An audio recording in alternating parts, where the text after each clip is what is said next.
called, sir. I'm allowed to do that. Now, you testified that this injury would undermine your son's social life, did you not? What's the matter? You weren't here? You also testified that you're an Orthodox Jew and you intend to bring your son up strictly in that faith. Is that correct? Correct. But isn't it true, sir, that any social life your son may have as he grows up would not involve his penis?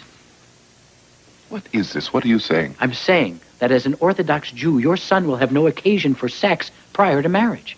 And as an Orthodox Jew, he will necessarily marry another Orthodox Jew who will also be a virgin and will therefore have nothing to compare your son to and will therefore have no basis to discern any abnormality.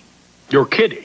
No, it goes to damages, Your Honor. I'm trying to establish that any prospects this boy has for physical intimacy with women as he grows up have already been severely restricted by his religion. And what about after he's married, Mr.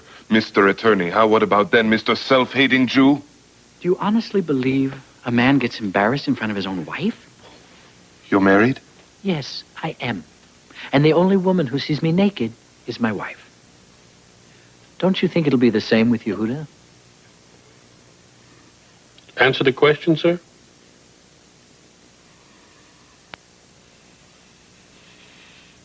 All right, he's got a point.